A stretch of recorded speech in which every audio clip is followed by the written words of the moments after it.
Oh, hi, podcast listeners. There's many ways you can listen to the Real Nerds podcast. You can subscribe on iTunes. You can also subscribe on Stitcher Radio. You want to send us a Twitter message? You can do that. It's so easy, at Real Nerds. Like us on Facebook, Real Nerds Podcast. You can visit our website, realnerdspodcast.com, where there'll be a lot of articles for you to not only read, but to listen to our previous shows. Do you like your stories told through pictures? Then you can also follow us at Real Nerds on Instagram. You can also call us, 720-6nerds5. Thanks for listening and enjoy the show. Camera, action! Well, a real nerd knows who shot, and a real nerd can follow the plot, and a real nerd can... Doesn't talk film! I'm sorry. Take it outside.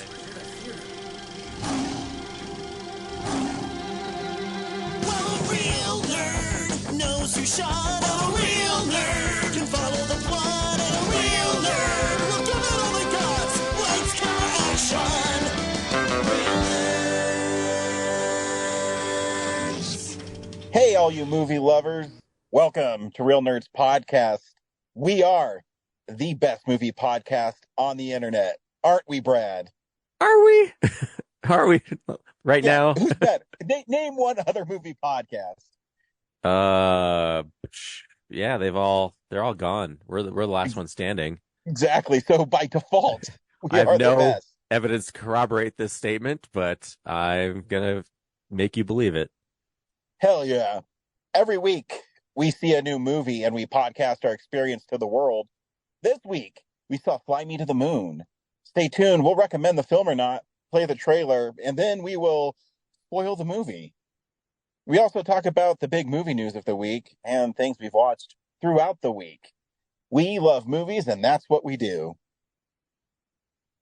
I was going back through like some of my memories on social media, and like, man, some of our anniversaries are starting to pop up. So it's kind of cool seeing those pop up again. Like? Our 100th episode, I think, was it, or the 200th? We did a live show that's starting to pop up. You know, just things like that I forgot we did. It's kind of cool. Like we did a lot of live shows in our first couple years. Yeah. And did you know also you'll be able to say hi to me at the Colorado Horror Festival of Horror, September 13th through the 15th. Just say hi. We won't have a booth, but I will be there checking it out, writing articles, going to panels. I really hope I'll be able to interview Tom Matthews and Tom McLaughlin, who Tom Matthews is in Tommy Jarvis is in my favorite Friday the 13th, Part 6. And he's also in Return of the Living Dead, which is another favorite horror film. And Tom McLaughlin directed Friday the 13th, Part 6, but he also directed Dick Van Dyke on his variety show. So I'm kind of be fun to ask him some questions. So that's where I'll be. Brad, you have a film coming up August 11th at The Bug. I do. Yeah. It's Doomsday. It's going to make its premiere at The Bug. Another 48. Yeah. So make sure that you 40-hour film. Yeah, your 15th one. And if you listened to our show last week, yeah, it was quite the trying time for you. So I bet people will be excited to listen to this podcast and know they'll still have time to go see your completed work. Yeah, I mean, we need those votes, so definitely fill up the theater and Cool. vote for Doomsday. So Brett, yeah, always vote for Doomsday. Even if you don't like it, just make sure you vote for it. Yeah. You have to vote for 3, so just make it one of your 3. Yeah, exactly. You know, like hate vote it. Yeah. This week, we saw Fly Me to the Moon. Brad, do you recommend Fly Me to the Moon? Yeah, I was surprised. Yeah, the trailers seemed kind of corny, like they were like giving us a hard sell, but I thought it was like a delightful comedy. Yeah, I think it's worth checking out. You know, it's one of the movies that surprised me the most this year. I had a lot of fun in it. I thought it was really charming and cute, and the music in it was really great. I thought it was shot really well, just like a cute movie. And it's always fun to see I mean, it cost $100 million to make, but it's Apple money. They don't give a shit. But yeah, I was pleasantly surprised how fun it was. Here's the trailer for Fly Me to the Moon. Hey, Joe. Eating cold? Miss, you're on fire. Very original. No, I do not want to stop, drop, and roll with you. No, your book is on fire. Oh my God. Alcohol and flames. They like each other. Cold days. Kelly Jones. Public support for the moon mission is rock bottom. Every day, something is breaking. And we're dead. Again. Or blowing up. The space program is a bloated mess. NASA needs a marketing specialist, and you are the very best. Excuse me? What are you doing here? I tracked you down because I felt we had a connection. What? I'm joking. I work here now to sell the moon. NASA's not something that you sell with a jingle and a slogan. When I'm done, those men are going to be bigger than the Beatles. Who is that? For me, this is very personal. He's got my name. You told me that your guys don't do interviews, so I had to hire new guys. I'm here for the casting. Who's he? You're a juicy part. 60 missions in Korea. I flew 52 missions in Korea. I flew 52 missions in Korea. How's that? What? The whole world will be watching. We can't afford to lose to the Russians. We need to shoot the backup version of the moon landing. You mean to fake it? No one can ever know what we're doing. I cannot accept that. They will shoot you. What is my budget? Oh, boy. I know a lot more about the moon than I know about you. Give me go, no go for launch. If you fake this mission, every single thing that we have sacrificed will have been for nothing. You know you couldn't have made it to this day without me. 4, 3, 2, 1. My Armstrong is a whiny little witch we have to recast. I think we should have gotten Kubrick. So, Fly Me to the Moon stars Scarlett Johansson as a woman named Kelly Jones, and she's like an ad executive. I don't know what's her actual title. Or She's like an ad executive. Well, not an executive, but like just a marketing person. Yeah, maybe a marketing guru, maybe is a better word. Anyways, she does a lot of campaigns, and she's tasked with helping NASA get over the hump of sending someone to the moon.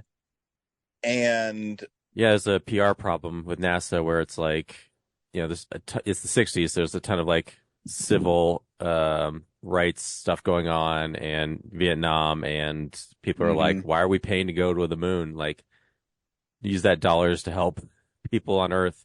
And so, and the moon project is running over budget. And Channing Tatum plays Cole Davis, and he's haunted by the deaths of the astronauts in the Apollo 1 mission. And but he's also under the pressure to get this going, but he doesn't want to compromise the safety of the astronauts, which he feels, obligated to have, which is fair. Or the integrity of the program. Like, he wants it to remain I don't know, important science-driven, I forget what he says in the movie about like dishonoring like the legacy of those people who died by trying to sell NASA as something flashier than it is.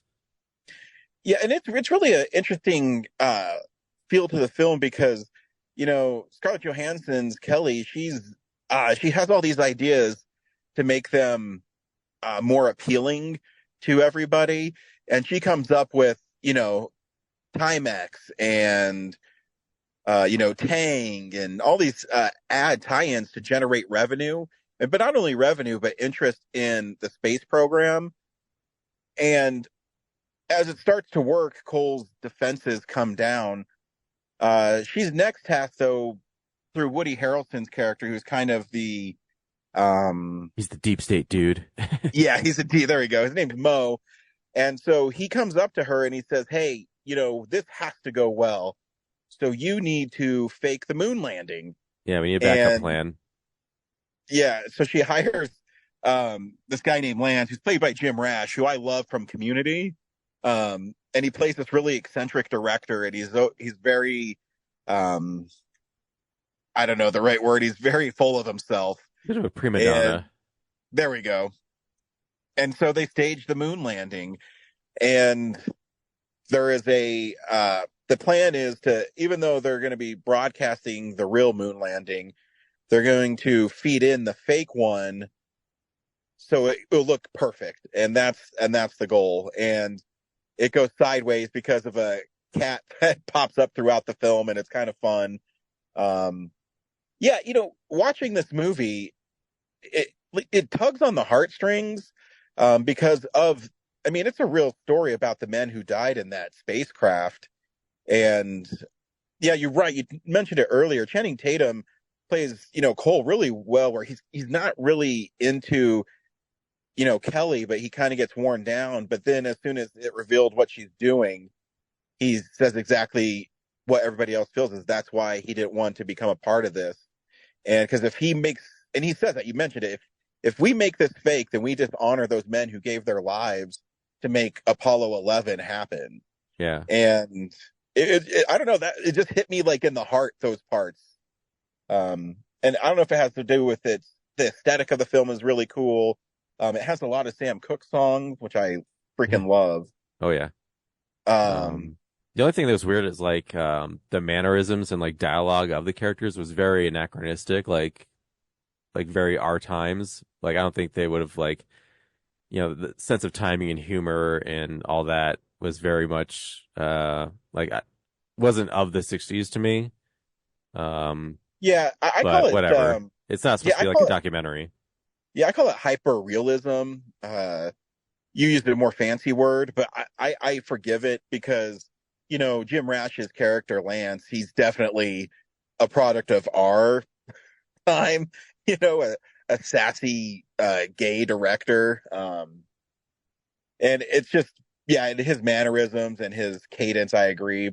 But there's just this charming quality to this film that, it really got to me. And I took my kid to it, and my kid loved it.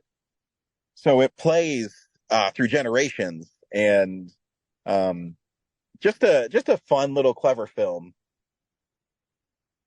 Yeah. And when I see the shots, I get why it's $100 million. I'm guessing a lot of it has to do with the star power in it.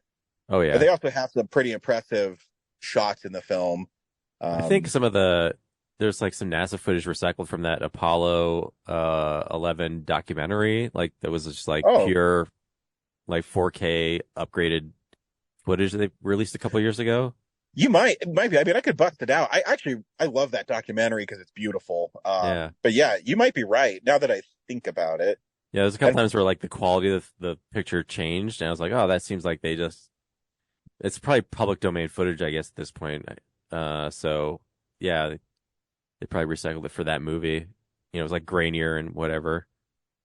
Yeah, and also too, I'm sure even if it isn't public domain, NASA says, you know what, we could really use some PR help since we can't launch anything right now. And yeah,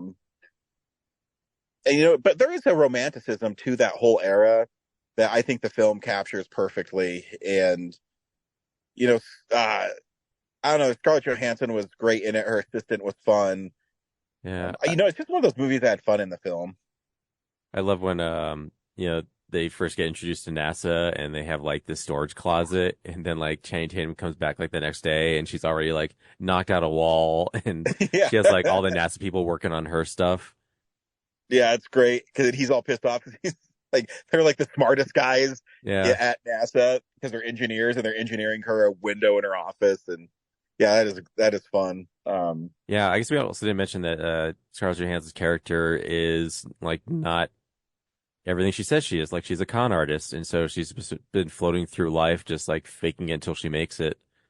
Oh yeah, and that's why she's indebted to doing whatever Mo says. Yeah, man, good memory. I mean, I just saw that movie a couple days ago, but I forgot that key moment in it. Yeah. That she plays the duality really well, where, she's this really strong, savvy businesswoman, but she's also haunted by her past, and that maybe that's not the life she wants, is lying to people. And, and then even Cole, I mean, he learns that he doesn't need to be so cold all the time. And, or his job is super serious, but he doesn't have to carry the burden of those men who died, because that scene where he has the interview with the Oh, TV, he gets ambushed. Yeah. yeah. Oh man, I was like, oh man, I felt like uncomfortable. Yeah. Really well done. I said the guy who shot it is Greg Berlanti, who did a lot of the CW DC shows. So it's cool that he's kind of now moved into that realm. I don't know if he's done any other film. I could be wrong. I don't follow him. And he's done Love, Simon, Life as We Know It. So he definitely knows how to, tug on the heartstrings and play for comedy. So good for him. Yeah. So yeah, you should see the movie. I love this movie. It's one of my surprises of so far of the year. Cool. Yeah, and the thing that bums me out is we'll probably never get a physical release because it's on Apple. Yeah. So, maybe Criterion, maybe one day. So before we get through this, Corinne did send us a Showtime, and I'm gonna go ahead and play that right now. Perfect. Hey nerds, Corinne here for another installment of Showtime, where I tell you all about something cool I've been watching lately. I know I haven't checked in with you guys in a bit, but yes, I am still on the Star Wars train. I'm getting off of the Bad Batch right now. I mean, I love it still, but I think I've seen it so much that I'm like, I need to get a little bit of new something into my, TV diet. So I've been, but not anything super new. I'm like, again, I'm still in my Star Wars phase. So I've been revisiting the Clone Wars series, which I haven't seen in a long time. I don't think I ever watched it when I was on Cartoon Network or anything, because I was a little too old for it. I mean, I think I was in high school or college, so I was, it wasn't in my wheelhouse. You know what I mean? It was not on my radar. I had other things going on. I was watching other stuff at the time. But I rewatched it, or I stumbled across it when it was on Netflix. I want to say it was 2014, 2015. Because it was when I was still in Wichita, and I really liked it. I binge watched it in, I don't know, a month or two, and they only had 6 seasons out at the time, but I had heard that season 6 was bad, so I never watched it. And then when season 7 dropped a couple years ago, it's almost 5 years now. 2020 was 4 years ago. I hate it. But anyway, so they dropped season 7 in 2020, and I watched that, and I had a lot of fun with it. I've revisited parts of season 7 recently, but when I'm doing I've just been kind of skipping around. I've been trying to kind of go in order, although at least season-wise, not necessarily order-wise, because I know a lot of the early episodes are out of order anyway. So I've just been kind of picking different arcs that, it's I have an hour to kill tonight, I'll watch 2 episodes, or, I have, 2 hours tonight, so I'll watch 4 or 5 or 6 episodes, or however it works out. It's what am I in the mood for? How much time do I have? Or what, some of the lesser episodes I can just kind of put on in the background while I'm working on other things. But it's been fun, and I definitely have appreciated going back and seeing kind of, some of the plot threads that the Bad Batch picked up and continued. I guess mild spoilers if you care, but the Zillo Beast coming back, because I knew the Zillo Beast was in the Clone Wars series, so when the Zillo Beast appears again in the Bad Batch, I was like, oh yeah, from the Clone Wars. But I didn't remember how at the end of the Zillo Beast arc in the Clone Wars series, they were like, oh yeah, we want to clone it. And I was like, oh shoot, that's what happens in the Bad Batch, that's so crazy. Yeah, but even just some of the themes of, I don't know how to explain it without going super nerd mode, but just some of the themes and the recurring plot threads and motifs and stuff that keep coming up about the choice to serve in the war. This is for the clones, I guess, but yeah, the clones, like whether they have this, whether they have a choice to serve in the war, and whether that's a good or a bad thing, and how there's this character called Cut. He's a deserter, a clone deserter, and he has a family, and he meets with Captain Rex, who's one of the main characters of the show, and they have this very interesting discussion about, did Cut do the right thing by leaving, by deserting his brothers and going off and, choosing his own life and having a family. And it's like, yeah, the clones never really had a choice. So in a sense, like, Cut did the right thing, but he also did the wrong thing and abandoning his brothers. Anyway, it's just, they have a really interesting discussion about it. And of course it hits a lot harder once you've seen the Bad Batch show, and especially the finale. I don't want to say too much, but yeah. And then, yeah, again, I don't want to go full nerd mode, but yeah, there's a lot of recurring plot threads and motifs and things like that keep coming back up. And that I appreciate a lot more this time around, having seen how the Bad Batch ends. And I'm really hoping we do get some more clone content. I am anticipating it. I would put money on it in Vegas. I'm serious. I would put money on Disney is going to announce, we honestly thought it was going to be at D23, but yeah, we were all a bunch of clowns. But I would seriously put money on either a Tales of the Clones miniseries or a Clone Rebellion show within the next couple years. Supposedly, there were rumors going around, like, I don't know, a month back that, Disney is hiring for a new animated Star Wars show. So, of course, everybody online was like, theorizing rumors of, like, it's going to be, a Clone Rebellion show. And because I do think, we need a little bit more. I mean, I am getting a little tired of, like, this kind of prequel to original trilogy era, because we've had, I think, like 2 or 3 properties now that are kind of in that time frame.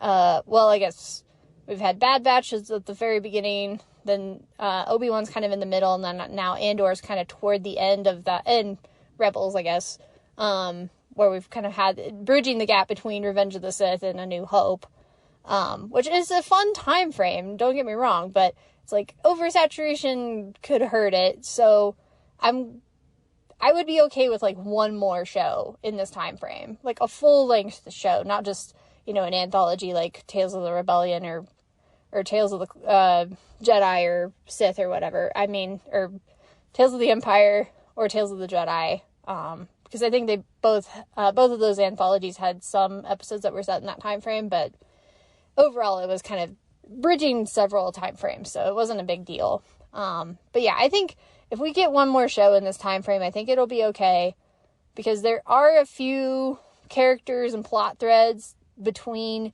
the end of the Bad Batch and the beginning of Rebels that haven't really been answered. So it could be in a show, or it could be like in a comic or novel or something.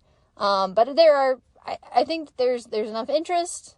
I think there's built-in audience of like all these kids who grew up with the Clone Wars series. Not me, but, slightly younger kids who are kids, like early mid-20s folks now, who are interested, who want to see, more clone content, or Clone Wars era or post Clone Wars era content. And so there's a built-in audience for it. I think they got like the animation structure framework, all the production side of, they have models, they have sets, a lot of the kind of on the production side, I think a lot of the groundwork is laid, because all you have to do is just take the character models from, the Clone Wars or from the Bad Batch and just put them in a new show, I guess, just keep making them. I don't know how it all works exactly, but there is groundwork there. So it would be easier for them to jump off of, the Bad Batch finale into a Clone Rebellion show. And they also have like the thematic and like the characters and stuff. Like there were some people, I guess mild spoilers for the Bad Batch finale, but there were some characters at the very end who it was implied that their fight was going to continue, that they were going to kind of do this clone rebellion or clone uprising, whatever you want to call it. So based on this, like, we need a little bit more. Like, it felt like they were specifically setting these characters up for a kind of spin-off sequel thing. So yeah, I would put money on it in Vegas. Not a lot of money, maybe like no more than $50 for sure. But I do think in the next couple of years we're either going to get a Tales of the Clones or a Clone Rebellion, Clone Uprising show. So that's where I'm at. Okay, good to check in with you guys. Hope you're all doing well, and I will talk to you guys next time with something. Bye. Oh, Corinne, silly Corinne. This is a big movie news of the week. God, I can't talk. I swear I do this for a second living. It's real news. So, Brad, we got bamboozled. Yeah?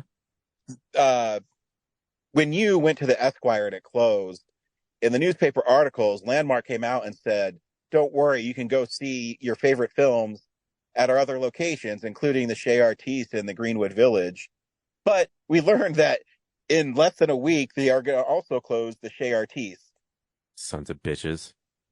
I know. And then the thing I think that's really shitty about that is, there was a ramp up for the Esquire. I mean, it's still depressing, but the Chez Artistes is saying, oh, by this time next week, everybody here won't have a job.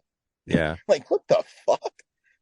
I think because like someone found the plans to develop the Esquire, like, it wasn't released on purpose. Like some investigator found it. And so that's why I think everyone knew so far ahead that the Esquire, like Landmark was probably just going to like surprise them a week ahead too. But without that, finding that, I think, it would have been a much more surprising end to the Esquire. But yeah, the Chez Artistes, like, they like when the Esquire closed, like the press release specifically said that Chez Artistes was going to stick around, and they totally lied about it. So yeah, that's what like bummed me out. They didn't want like any Save the Chez Artistes campaigns to start up. So, and now we're finding out that like Landmark Theaters is going to have to like auction off a bunch of the properties that they do own because they're just so insolvent. So there's a chance the Mayans next.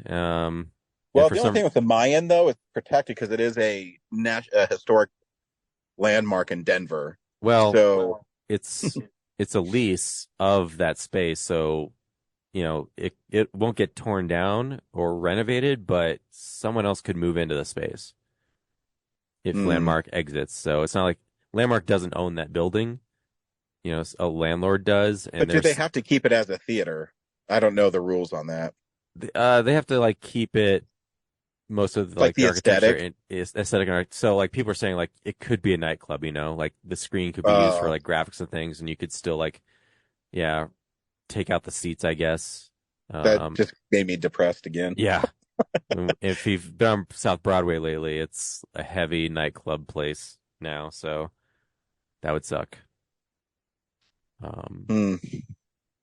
And yeah, for some reason they're really clinging to the Landmark Greenwood Village. I'm guessing because maybe they do own that building because they like built that for Landmark. But again, like every time I've been there, it's like dead. So I can't imagine the revenue is better. And every time I've been to the Mayans since the Esquire closed, it's been like Esquire and Chez Artistes. It's been hopping more since all that business is filtered over. So, no, we can only hope. Yeah, it's like if the Mayan goes, I just don't know. Like I guess it's great we have the Alamo, but just like there's just a different vibe to those places that I love. Yeah, and I heard they're trying to like transfer the late nights over to the Mayan. But the managers, there's like, okay, well, I'll do that, but you have to hire like night security because there's like just crazy people out down there that late. So, well, I mean, I guess it's good that he's looking out for his staff and patrons. Yeah, Yeah, I guess Landmarks was like, yeah, well, it's easy. Let's move it over. But she's like, no, I don't want people lined up around the block at 10 p.m. with what's going on down here. So Wow. yeah, hire security guards and I'll do it. But yeah, and still no word on like what they're doing with the room. But yeah, Chartiste, such a bummer. And like Chartiste is also like one of the few like really handicap accessible art house theaters. True. You know, like the Mayan, they have a ground floor, but you really can't get to the other two rooms. And then, yeah, the Esquire, their upper thing that you couldn't get to. So, yeah, Chartiste was all ground level. And it's also like a really older community in that part of town. True. And so, yeah, they like, I can't see them driving all the way over to the Greenwood Village, you know? Yeah, not that I can see into the future, but I'll tell you a story of the Greenwood Village that I don't know if one of Cary Grant's movies is going to make it over there. That was supposed to be at the Chez Artiste. Yeah. If I have a story from that day, I'll let you know on next week's podcast. Perfect. All right. We watch films throughout the week in a segment I call What We've Been Watching. So, yeah, this is the stuff we've been watching. Brad, you watch anything of note this week? Did I talk about Widow Cliquot last week? No. About the lady who did the wine? I don't think so. Okay. Yeah, at the Chez Artiste recently, there's this movie called Widow Cliquot, and it's about this woman in France. I think it was France. Who's like responsible for like all the best wines, but it was a hard road to get there because you know, in I don't know, late 17 or like early 1800s, I don't know what the exact time frame, but you know, a woman can't run a vineyard.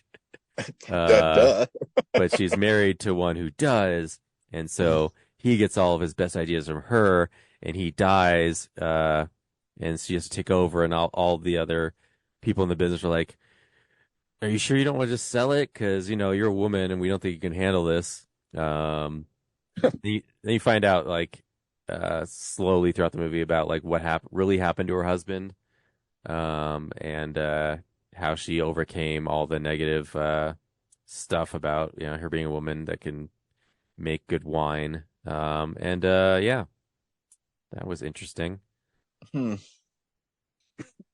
And art housey. Sounds really interesting. I also watched at the Chez Artiste a movie called Coup. It's got a Peter Sarsgaard. It's set during like what's it? Like the early 1900s plague or like flu. Spanish flu, yes. And so the douchebag from Friday the 13th remake.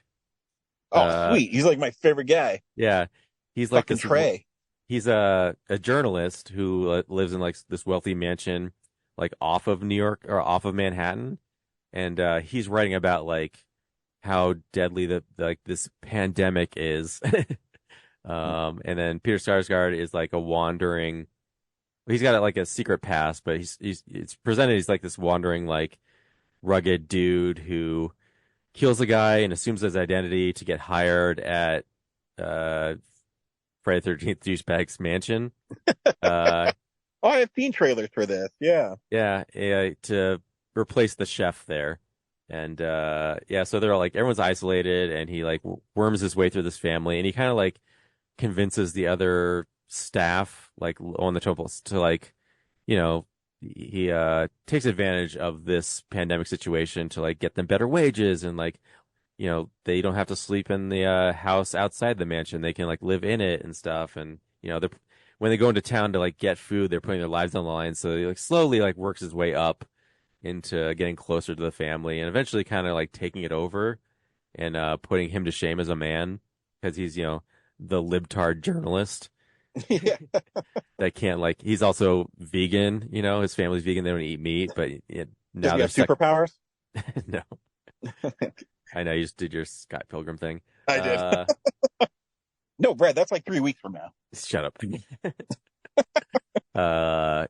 Yeah, so it's interesting, but you can't help but like see the parallels between the recent pandemic in this movie, and it's like a little skewed in favor of like we should go back to like when men were men.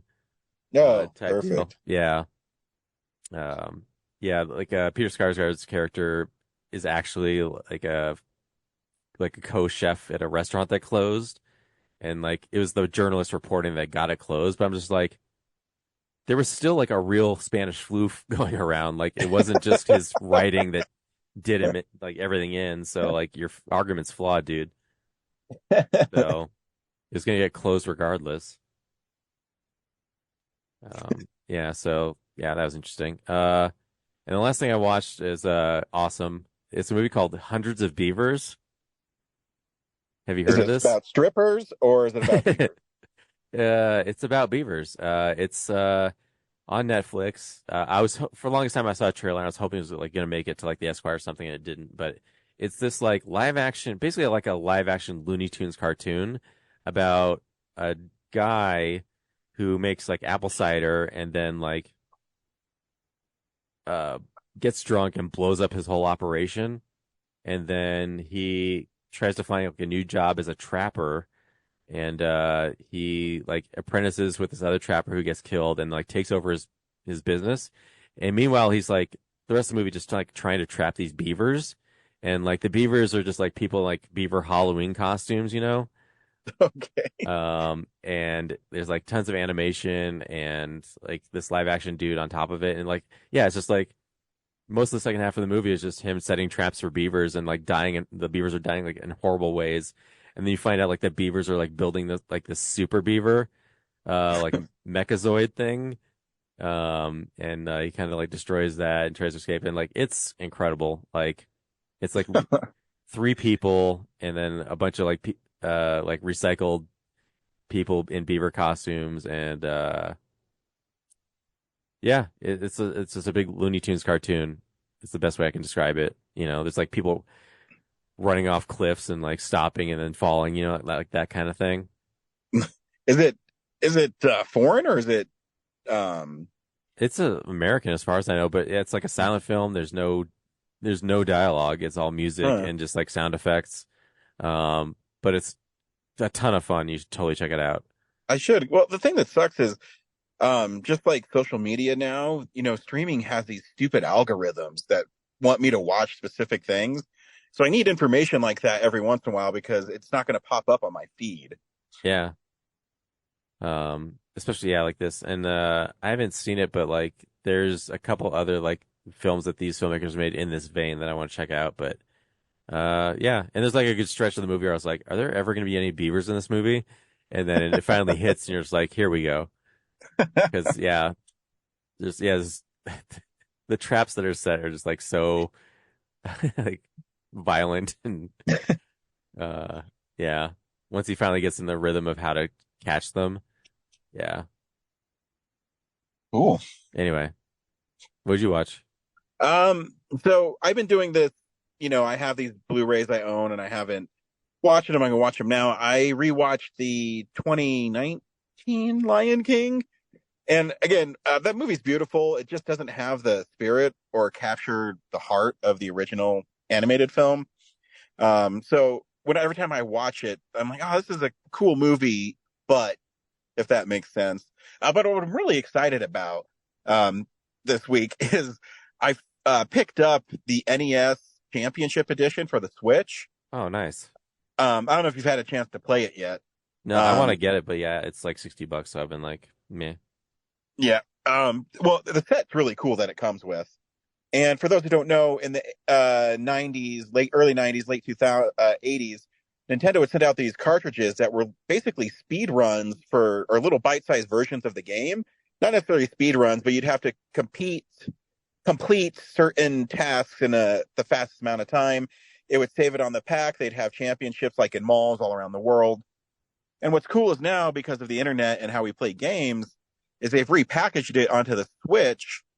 where it has 13 games and I don't know, probably 175 challenges in it, but probably more. I don't even remember. But it's really fun. It's one of the hardest one for Super Mario Brothers is how fast can you beat the game, and they'll help you warp to levels, or the arrows will tell you where to go, even though I already knew how to do it. But it's really fun. But what was really cool is, did you ever play Link's Adventure: The Legend of Zelda 2, Brad? Yeah, barely, because I couldn't figure out how to play it. Yeah, so they have what's really cool is every week they have new challenges across the world where your high score is put against everybody else's, and you also play against ghost screens.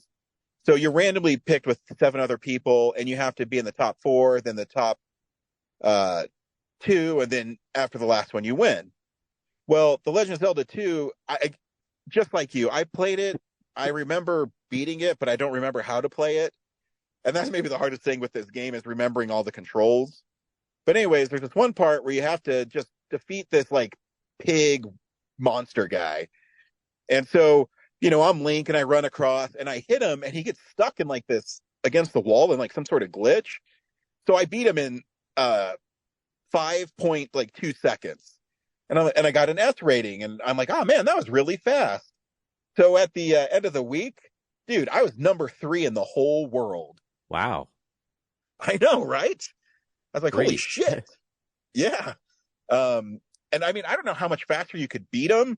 And again, it was total luck. I happened to like throw Link's dagger and it hit him into the wall and it put him in a glitch where he couldn't attack me, but I could just keep on hitting him over and over again.